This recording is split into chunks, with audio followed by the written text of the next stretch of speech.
प्रेमी भक्तजनों, श्री रामचरितमानस के छंद भाग 93 के अंतर्गत सुंदर कांड में सिंहिका निशाचरी का वध और 3 हरगीतिका छंदों की सरल व्याख्या कर रहा हूं। सुरसा ने हनुमान जी की परीक्षा लेकर उनसे कहा कि हे हनुमान, तुम बल बुद्धि के निधान हो, अतः श्री राम जी का सभी काम करोगे। सुरसा आशीर्वाद देकर चली गई। तब हनुमान जी हर्षपूर्वक आगे की ओर चले।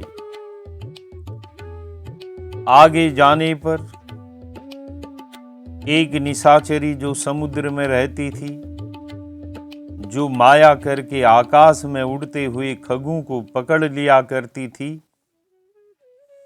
वह हनुमान जी को मिली। निशाचरी कहने का भाव कि यह राक्षसी है, अतः जो निशाचर आते जाते थे उनको नहीं पकड़ती थी। जो भी जीव जंतु आकाश मार्ग से उड़ते थे, यह राक्षसी जल में उनका प्रतिबिंब देखकर उस प्रतिबिंब को ही पकड़ लेती थी, जिसके कारण वे जीव जंतु उड़ने में असमर्थ हो जाते थे। इस युक्ति से वह सिंहिका नाम की राक्षसी सदा आकाश में उड़ने वाले जीवों का भक्षण करती थी। अब प्रश्न उठता है कि यह निशाचरी सिंहिका कौन थी?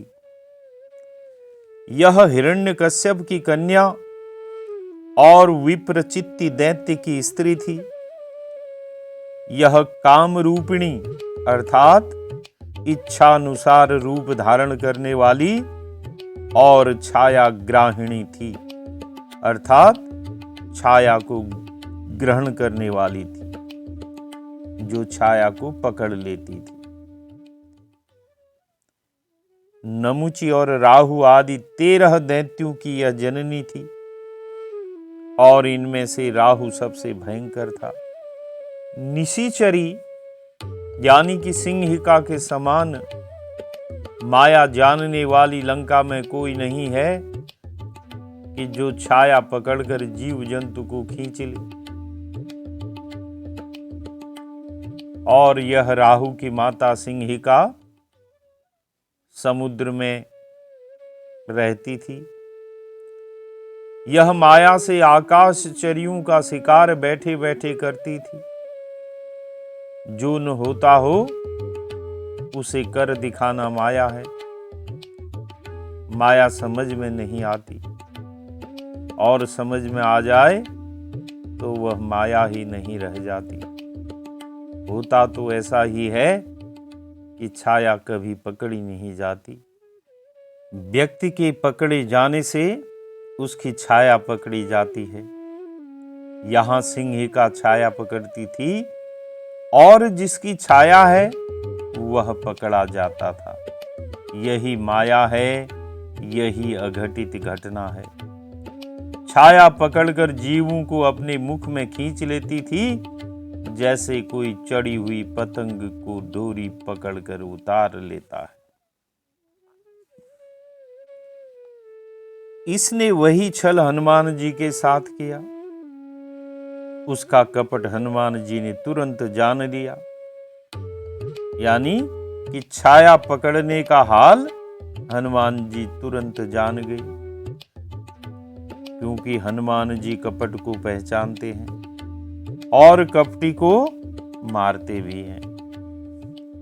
कहने का भाव कि न जाने कब से वह समुद्र में रहती रही, सदैव आकाशगामियों को खाती रही, पर किसी ने भी उसका कपट न जान पाया।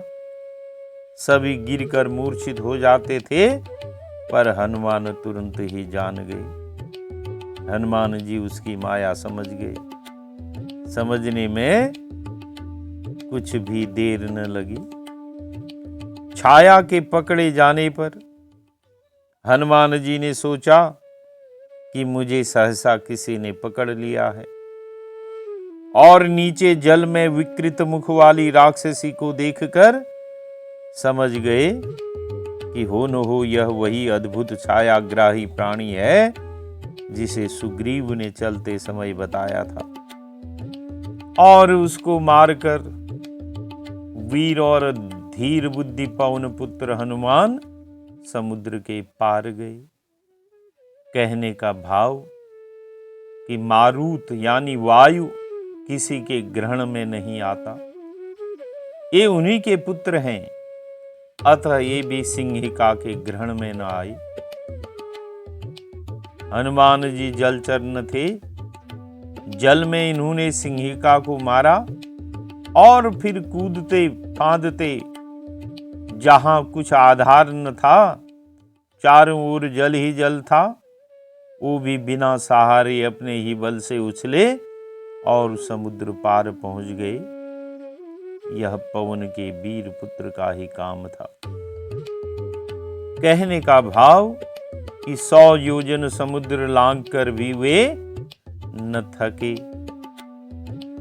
और न उन्होंने थकावट की एक सांस भी ली, श्रम रहित पार हो गए। वहां जाकर श्री हनुमान जी ने वन की शोभा देखी। मधु के लोभ से भ्रमर गुंजार कर रहे हैं, अनेकों तरह के फल फूल से शोभित वृक्ष और पशु पक्षियों के समूह देख मन को अच्छे लगे। अर्थात कोई वृक्ष ऐसा नहीं है जिसमें फल फूल न हो, किसी में फल किसी में फूल और किसी में फल फूल दोनों लगे हुए हैं। वन के आश्रय से मृग वृंद, फल के आश्रय से पक्षी और फूल के आश्रय से भ्रमरों के वृंद रहते हैं। आगे एक बड़ा भारी पर्वत देखकर श्री हनुमान जी उस पर भय छोड़ दौड़कर चढ़ गए। बानरों के चढ़ने की 2 रीतियां हैं। एक तो बानर कूद कर चढ़ते हैं और दूसरा बानर दौड़कर भी चढ़ते हैं। कहने का अर्थ कि सघन वन के कारण जब लंका न दिखाई दी तो उसे देखने के लिए वह ऊंचे पर्वत पर चढ़ गए। और भय कैसे? क्योंकि उस पर्वत पर रावण की ओर से काल का पहरा था। इस पर्वत पर रावण का विहार स्थान बना है, जिसकी रक्षा के लिए सदैव निशाचर गण रहते हैं। ऐसे स्थान में चुपचाप गुप्त रीति से जाना उचित था, पर हनुमान जी उस पर भी निर्भय होकर चढ़ गए। उस पर चढ़ने से लंकावासी इनको देख लेंगे, इन्होंने यह भय न किया। भगवान शंकर कहते हैं कि हे उमा, इसमें हनुमान की कुछ बड़ाई नहीं है, यह तो प्रभु प्रताप है जो काल को भी खा जाता है। क्योंकि जिस शैल विशाल पर हनुमान जी दौड़कर चढ़े वह इतना ऊंचा था कि उस पर से लंका का भीतरी दृश्य दिखाई पड़ता था। अतः उस पर चढ़ना और काल के मुख में जाना एक ही बात थी, क्योंकि उस पर चढ़े हुए को लंका भर के निशाचर वहां से देख सकते थे। यह प्रभु का प्रताप था कि इतने विशाल पर्वत के शिखर पर आरूढ़ इतने विशालकाय हनुमान जी को किसी ने भी नहीं देखा। उस पर्वत से हनुमान जी ने लंकापुरी को देखा। अत्यंत विशेष दुर्ग का वर्णन नहीं हो सकता। वह अत्यंत ऊंचा है, उसके चारों ओर समुद्र है स्वर्णकूट परम प्रकाश कर रहा है। कहने का भाव कि बड़ा भारी पाट समुद्र का चारों ओर से है, कहीं से पृथ्वी सन्निकट नहीं दिखाई देती। पृथ्वी के गोलाकार होने से, समुद्र की ओर देखने से पृथ्वी आकाश से मिली हुई मालूम होती है। अतः जितने ऊंचे पर चढ़े उतना ही विस्तार समुद्र का दिखाई पड़ता है। कहने का भाव कि किसी ओर से लंका में जाने के लिए 100 योजन से कम पाट नहीं है। हनुमान जी ने उस ऊंचे विशाल पर्वत से लंका में क्या क्या देखा, उसी का वर्णन तुलसीदास जी ने इन 3 मनोहारी हरिगीतिका छंदों में किया है। आइए इनका गायन करते हैं। कनक कोट विचित्र मणिकृत सुंदरायत ना घना, चौहट हट सुबट भीथी, चारुपुर बहुविधि बना, गजबाजी खच्चर निकर पदचर, रथ बरूथनी को गने, बहुरूप निशिचर जूथ अति बल, सेन बरनत नहीं बने। कनक कोट विचित्र मणिकृत सुंदरायतना घना। तुलसीदास जी कहते हैं कि जब श्री हनुमान जी ने उस पर्वत पर चढ़कर लंका देखी तो उन्होंने लंका की शोभा कैसी देखी। कनक कोट विचित्र मणिकृत सुंदरायतना घना। विचित्र मणियों से जड़ा हुआ सोने का परकोटा है, उसके अंदर बहुत से सुंदर सुंदर घर बने हैं। कहने का भाव कि नगर के चारों ओर सोने का शहर पनाह है, जो अनेक रंगों की दिव्य मणियों से जटित है और इसीलिए विचित्र है। बनाव अच्छा है, जो कि बहुत सुंदर है, और वहां पर बहुत सारे घर बने हुए हैं। कहने का भाव कि बस्ती सघन है। चौहट हट सुबट बीथी, चारुपुर बहुविधि बना। चौराहे, बाजार, सुंदर मार्ग और गलियां हैं। सुंदर नगर बहुत प्रकार से सजा हुआ है। तुलसीदास जी ने पहले कोट, फिर राजा का स्थान और तत्पश्चात पुर का वर्णन और प्रजाओं के स्थानों का वर्णन किया है। गजबाजी खच्चर निकर पदचर, रथ बरु थनी को गनय। तुलसीदास जी कहते हैं कि हाथी, घोड़े, खच्चरों के समूह तथा पैदल और रथों के समूहों को कौन गिन सकता है। इनकी गिनती मुश्किल है, असंभव है। यह चतुरंगिणी सेना है जिसमें गज, बाजी, रथ और पदचर सारे शामिल हैं। बहुरूप निशिचर जूथ अतिबल, सेन बरनत नहीं बने। वहां पर अनेक रूपों के राक्षसों के दल हैं। उनकी अत्यंत बलवती सेना वर्णन करते नहीं बनती। इस सेना में राक्षसों के अनेक रूपों के जूथ हैं, अर्थात समूह हैं। एक ही जाति, वर्ग या रूप के अनेक निशाचरों के समूह को जूथ कहते हैं। और बहुरूप में क्या क्या है? कामरूप एवं श्वान, सूकर, श्रृंगाल, गर्दभ, अश्व, व्याघ्र, अज आदि के समान मुख वाले अनेक रूप रंग और आकार के निशाचर इसमें शामिल हैं और प्रत्येक रूप का अलग अलग यूथ है। एक एक यूथपति की सेना अगणित है और जो यह सेना है, यह सेना चतुरंगिणी सेना से अलग है, जो कि पुर की रक्षा के लिए खड़ी हुई है, जिसमें हाथी, घोड़े, रथ, पैदल, खच्चर, मल्ल और भट, यह सप्तावरण शामिल हैं।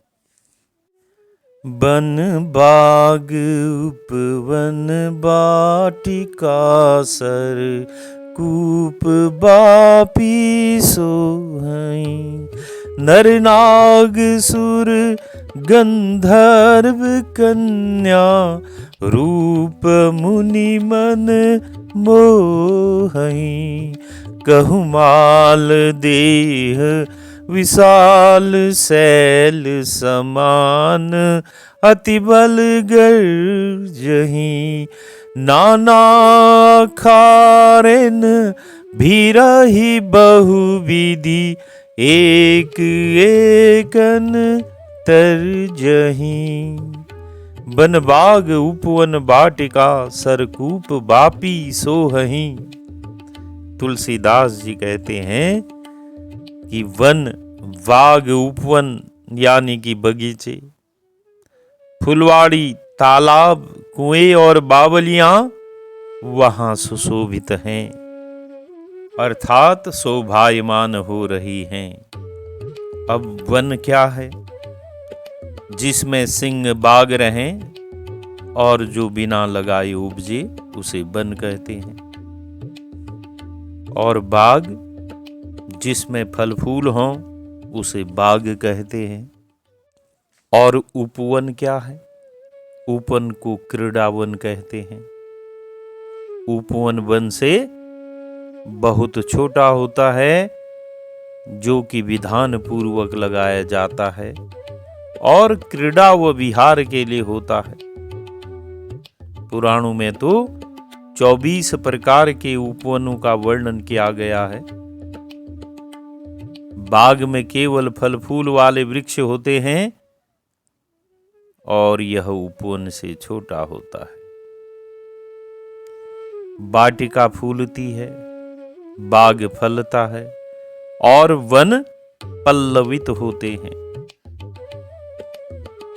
तो हनुमान जी ने क्या देखा? सबसे पहले देखा कि वन है, वन के आगे बाग हैं, बाग के आगे उपवन है और उपवन के आगे वाटिकाएं बनी हुई हैं। बाग, उपवन और वाटिका के बीच में जलाशय होता है, अर्थात ये सातों कौन कौन से? वन, बाग, उपवन, वाटिका, सरकूप और वापी क्रम क्रम से एक एक के संबंध से शोभायमान हो रहे हैं। वन से बाग की शोभा, बाग से उपवन की शोभा और उपवन से वाटिका की शोभा होती है और जलाशय से ये सब शोभते हैं और इन सब से जलाशय की शोभा होती है। ये वन, बाग आदि पुर के बाहर की शोभा है। नर नाग सुर गंधर्व कन्या, रूप मुनि मन मोहहि।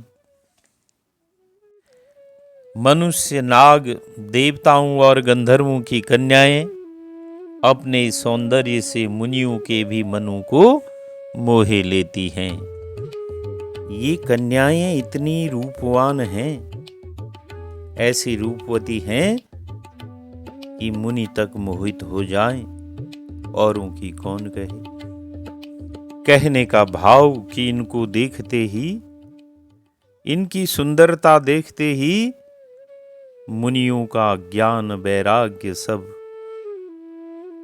छूट जाता है और वे इनके मोह से मोहित हो जाते हैं।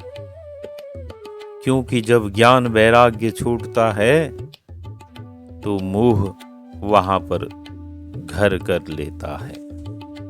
अब प्रश्न है कि जब लंका निशाचरों का गढ़ है तो वहां पर मनुष्य, नाग, देवता और गंधर्वों की कन्याएं, और वो भी इतनी सुंदर सुंदर कन्याएं कहां से आ गई? होना तो वहां राक्षसियों, निशाचरियों को चाहिए था। तो इसका उत्तर यही है कि रावण की लंका में सब कुछ संभव है, क्योंकि रावण ने नर, नाग, सुर, गंधर्व सबको जीतकर और जो भी उनकी सुंदर सुंदर कन्याएं थी उन सबको वहां पर रखा। इसीलिए हनुमान जी ने जब देखा तो देखकर वो आश्चर्यचकित हो गए कि ऐसी रूपवती हैं कि जिन्हें देखकर मुनि भी मोहित हो जाएं। कहूं माल देह विशाल शैल समान अति बल गर्जहीं। और आगे कहते हैं कि कहीं पर्वत के समान विशाल शरीर वाले बड़े ही बलवान मल्ल, मल्ल क्या है? पहलवान गरज रहे हैं। और इन निशाचरों में कुछ विशाल शैल के समान भयंकर हैं, बहुत बड़े हैं, उनकी देह विशाल शैल के समान है और वैसा ही विशाल बल है। इसी से महाध्वनि करके गरजते हैं। नाना अखारिन भिरहि बहुविधि एक एकन तरजही। वे अनेकों अखाड़ों में बहुत प्रकार से भिड़ते और एक दूसरे को ललकारते हैं। नगर की रक्षा करने के लिए अनेक अखाड़े हैं, अनेक जूथ हैं, क्योंकि इनको नगर की चारों ओर से रक्षा करनी पड़ती है। वे अनेक दांव पेच करते हैं, आपस में भिड़ते हैं, एक एक को डांटते हैं, फटकारते हैं। यह पहलवानों की चाल है और एक दूसरे को भी ललकारते हैं। करि जतन भट कोटिन विकट तन नगर चहु दिसि रक्षहि। कहूँ महिष मानुष धेनु खर अज खल निशाचर भक्षहि। यही लागी तुलसीदास इनकी कथा कछु एक है कही। रघुवीर सर तीरथ शरीरनी त्यागी गति पैहि सही। करि जतन भट कोटिन विकट तन नगर चहु दिसि रक्षहि। भयंकर शरीर वाले करोड़ों योद्धा यत्न करके नगर की रक्षा चारों दिशाओं में करते हैं।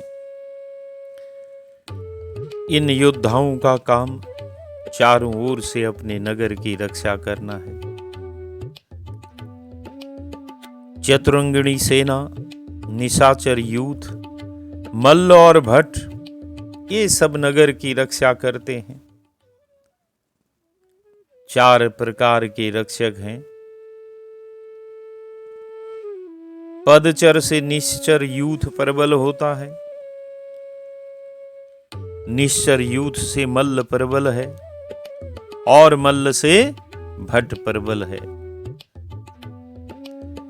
यानी यत्न करके, क्या यत्न है कि कोई मार्ग में बैठकर, कोई आकाश में, कोई गुप्त रूप से, कोई प्रकट रूप से रक्षा में तत्पर है।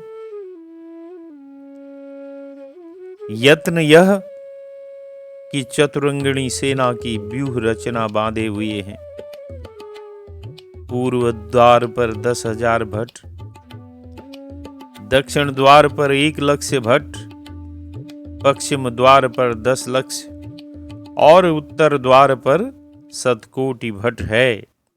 कहने का भाव कि चारों ओर सुंदर नगर जो बहुविधि बना हुआ है, उसकी रक्षा चतुरंगिणी सेना करती है।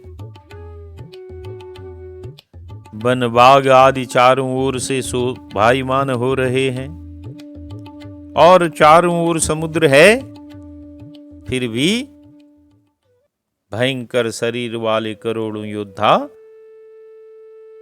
अनेकों प्रयत्न करके नगर की रक्षा चारों दिशाओं से कर रहे हैं। कहूं महिष मानस धेनु खर अज, खल निशाचर भक्षई। और क्या करते हैं? कहीं भैंसा, कहीं मनुष्य, गाय गधा और कहीं बकरा, ये सब दुष्ट निशाचर खा रहे हैं। जैसा कि पहलवान कसरत करने के बाद क्या खाते हैं? दूध जलेबी खाते हैं। वैसे ही ये मल्ल हैं, ये पहलवान हैं, निशाचर हैं, जो कसरत करने के बाद गाय गधा भैंस आदि को खाते। महिष मनुष्य आदि सब जीवित खड़े हैं और इन्हें पकड़ पकड़ कर खा जाते। राक्षसों की 4 क्रियाएं लिखी हैं: गर्जहीं, तर्जहीं, रक्षहीं और भक्षहीं।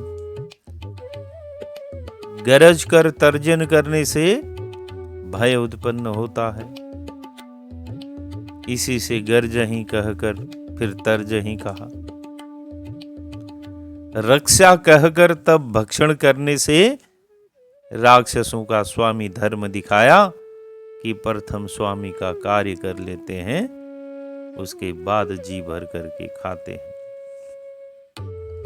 अब यहां प्रश्न उठता है कि रावण के बंदी खाने में तो सभी लोकपाल आदि देवता हैं, ब्रह्मा और शिव को भी नित्य पुजाने के लिए आना पड़ता है। तब किसका भय था जो नगर की रक्षा के लिए रावण ने इतने रक्षक चारों दिशाओं में रखे हैं? क्योंकि सीताहरण के पश्चात यह विशेष प्रबंध किए गए हैं, क्योंकि रावण को पता है कि शत्रुओं से कभी निश्चिंत न रहना चाहिए। जैसे शूर्पणखा ने बता दिया था कि राम और लक्ष्मण अति बलवान हैं, जिन्होंने खर दूषण को चुटकी बजाते हुए मार दिया था। तो रावण का विचार है कि शत्रुओं से कभी निश्चिंत न रहना चाहिए। देवता बैरी हैं ही, न जाने कब अवसर पाकर चढ़ आए। शत्रु न भी हो तब भी सेना आदि की शिक्षा आदि शिथिल न पड़ने देना चाहिए। उनको हमेशा युद्ध के लिए तैयार रहना चाहिए। यही लागी तुलसीदास इनकी कथा कछु एक है कही। तुलसीदास जी कहते हैं कि इनकी कथा इसलिए कुछ थोड़ी सी कही, अर्थात संक्षिप्त में कही है। कहने का भाव कि अधर्मियों का चरित्र न वर्णन करना चाहिए। कुछ थोड़ा सा जो कहा उसका आगे कारण बताते हैं। क्या कारण बताते हैं? रघुबीर सर तीरथ शरीरनि, त्यागी गति पहहीं सही। कि रघुवीर के बाण रूपी तीर्थ में शरीर को छोड़कर ही मोक्ष को प्राप्त होंगे, यह निश्चय है। अर्थात यह निश्चय ही है कि श्री रामचंद्र जी के बाण रूपी तीर्थ में ये दुष्ट निशाचर शरीरों को त्याग कर परम गति पाएंगे। जब संग्राम होगा तो उस संग्राम में श्री राम जी सबका वध करेंगे। कहने का अर्थ कि तीर्थ में शरीर छूटने से निश्चय ही सबकी मुक्ति होती है, तथा राम बाण से मरने पर भी मुक्ति निश्चय प्राप्त होती है, क्योंकि रामचंद्र जी ने निश्चर वध की प्रतिज्ञा की है और रावण ने रामबाण से मरने की प्रतिज्ञा की है। अतएव राक्षसों की मुक्ति निश्चित है। तो बोली सियावर रामचंद्र की जय।